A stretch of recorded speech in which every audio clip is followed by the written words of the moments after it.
Hi everybody, welcome back to the channel and welcome to another portrait painting on my new paper. This is the image we are doing today. This is a sort of Day of the Dead girl with a skull to the bottom. So it's a grayscale portrait I'm doing again for you today, guys. Now the colours that we are using today are, I've got a number 5 tone mixed up, I've got a number 6, I've got a transparent shade in grey, and I've got a carbon black. Now I've thinned all these down with flow improver so they're nice and thin.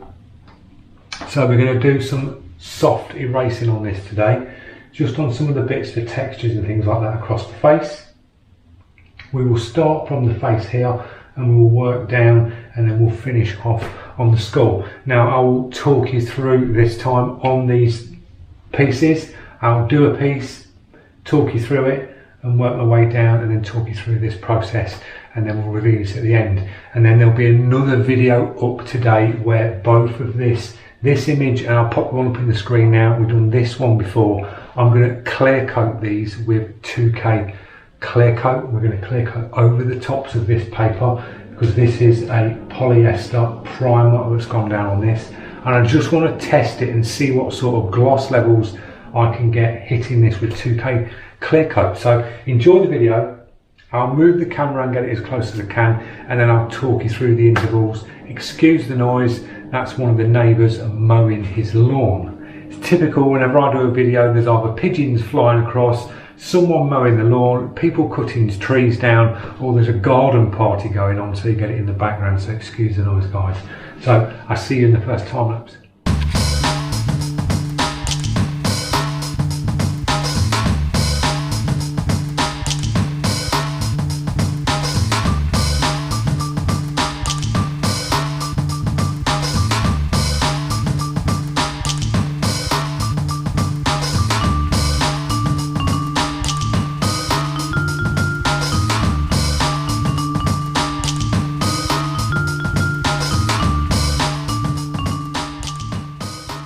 Right everyone, I'll give you a little talk through. When you look at that now, it looks quite sort of messy and sort of very bitter. Now you've got on this picture here, you've got sort of little textures in. So I'm just bouncing and dotting the airbrush.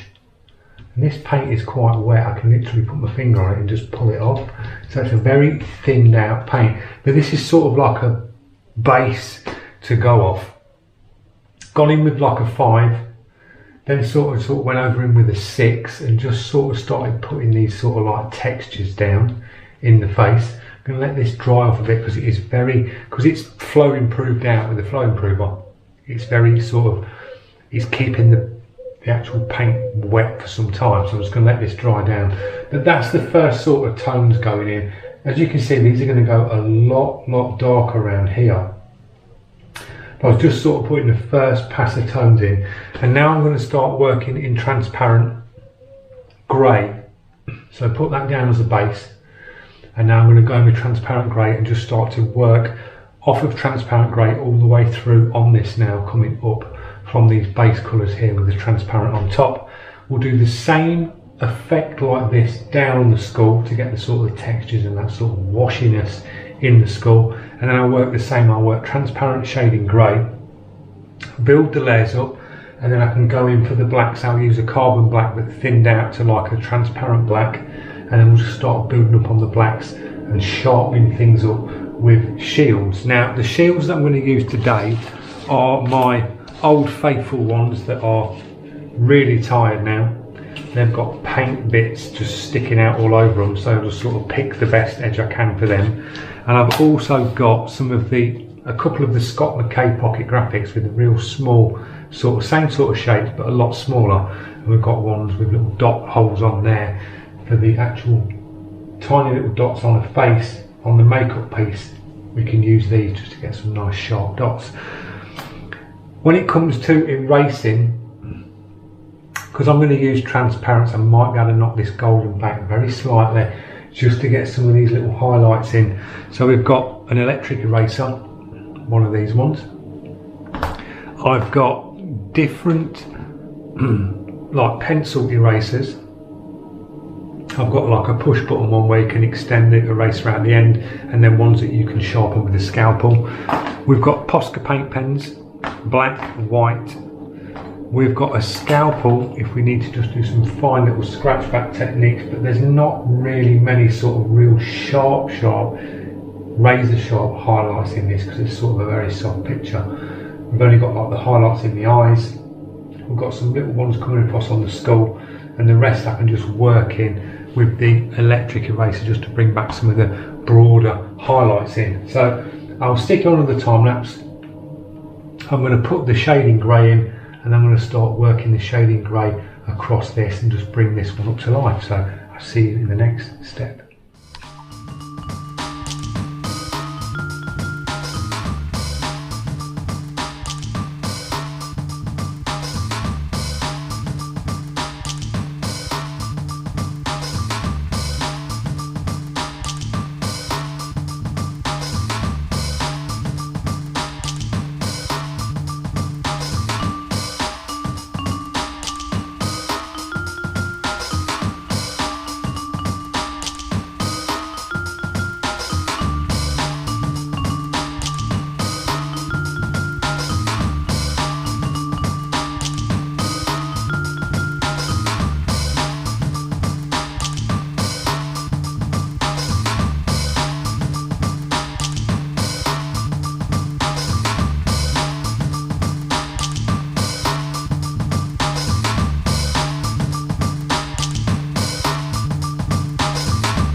Little pause. I'm now going in with the transparent shading grey and just building these tones up and putting them in the places. We've got a lot of more darks to go over this, so I'll build it up with transparent. You can see it sort of looks dotty and sort of messy, but these are sort of the textures that are coming across in this. Once we start to sharpen the dark outlines up and bring some more tones in and round and then pop the highlights, it'll all sort of come together. So you're just building the layers up as you're going along. Start off nice and light like I did.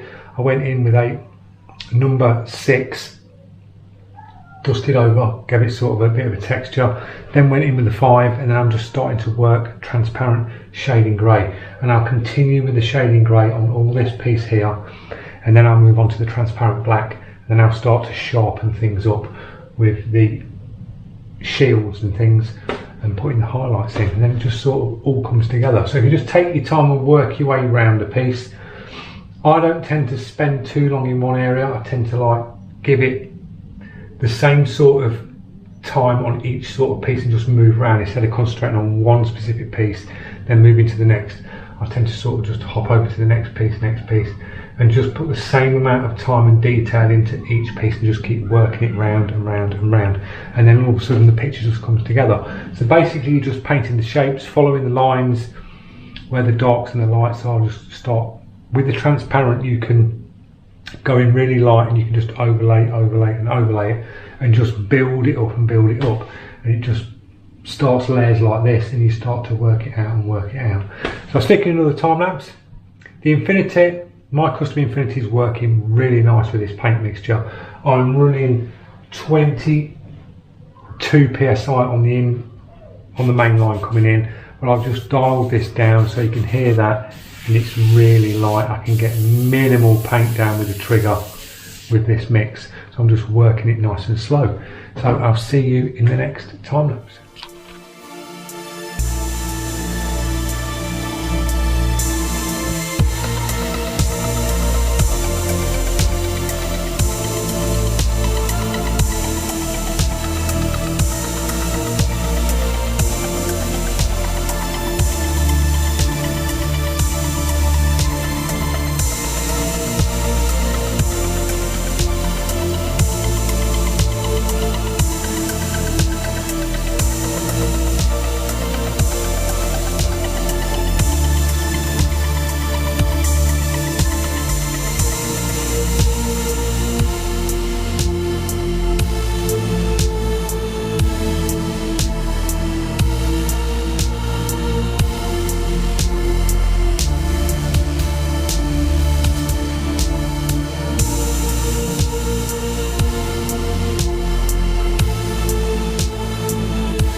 another little pause, and we've just started to work the sort of transparent black, building it up, because you've got sort of like dark spots and light spots. It's sort of, on this image here you probably can't see it, but it's very sort of dotty effect around the eyes round here. So I've just done the first pass of that. We've dropped the sort of bits in round here on the mouth. Just going to keep working the darks in, start coming up the hairline, bring it down, put this cobweb design in here. Once I get the darks in on this, I can start working around this piece here, and then just put some little highlights in here and there, little bits, a little bit more on the eyes. There's a few little nicks here and there, just to make the little bits pop a bit.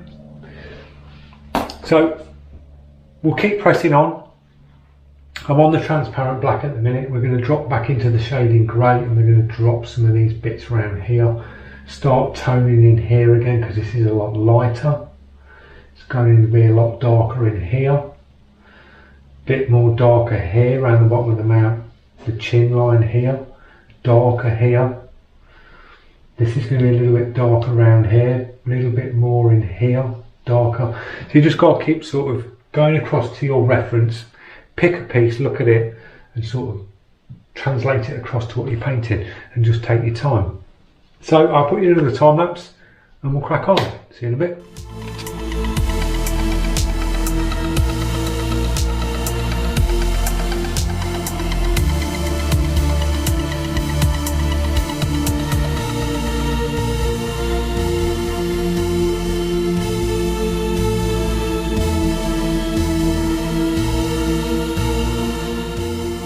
Right guys, a little pause and a tea break. What I'm finding is with the flow improver, it's really taking its time to dry, so the paint is still a bit tacky in places. So I'm going to really take my time, stop for a few minutes off camera, let it dry down, buzz over it with a hairdryer just to cure the paint down, because I found if I'm touching areas I'm just catching the paint. So we're going to work down this piece now, and we're going to drop the skull into the bottom. Once the skull's in, I can then start knocking out some of the pencil lines with an eraser. Just start going over and just knocking them back a bit, and we'll just work this in the same tones. We're going to go in with the 5, the 6, and then we'll go in with the shading greys and the blacks to finish, so it'll match up to what the top piece is. So I'm going to drink my tea, let this cure down for a little bit longer, and I'll see you in the next time lapse.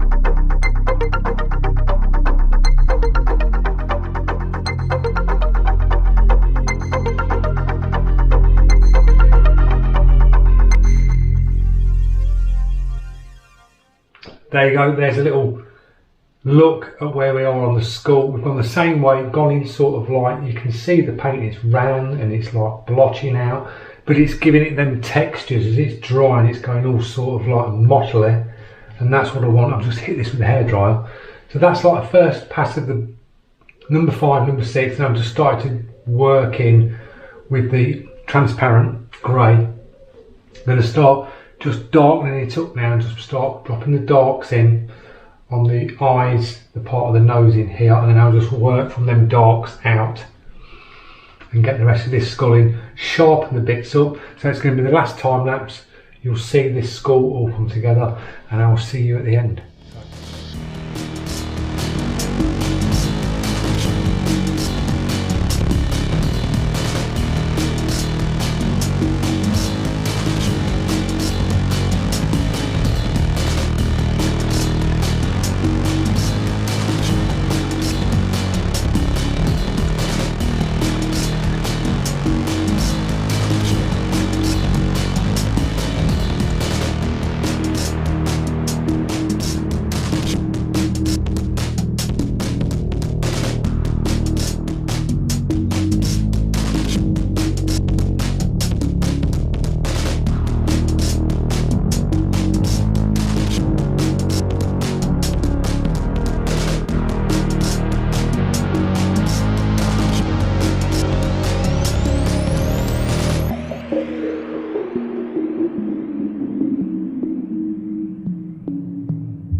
Right, there you go guys, we are all done.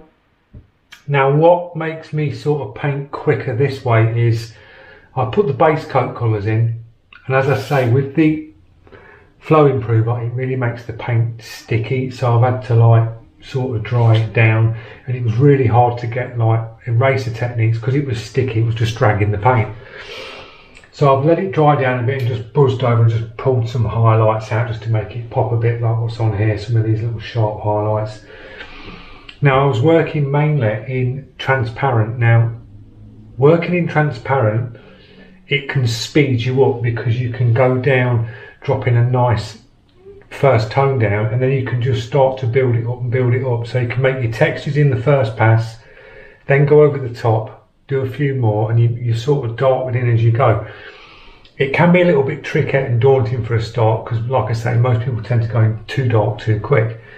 But if you use the transparency to your advantage and just sort of build it up, your picture just comes together a lot quicker, especially if you're doing sort of this sort of grayscale type colouring.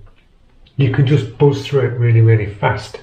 So I used a golden carbon black thinned out to like a transparent consistency, a shade in grey. I've used a number 5 and a number 6. They were the first two sort of colours that I went with over both of these on the face. Then I started working the transparent shade in grey and just building it up. Not so much really like scratch back techniques as so, just a couple here where there's a few breaks of the hair that come through, and I just put a couple of like sharp bits like that just to make that hair pop a bit at the top. A couple of eraser techniques on here, but as I say, it was dragging the paint. I've just dried this down a bit and it still feels a little bit tacky, so I've just got to let this go off a little bit longer. But I can keep adding to this when I keep looking back at the reference. There is a few more little bits that I can sort of drop in and pop all the bits out.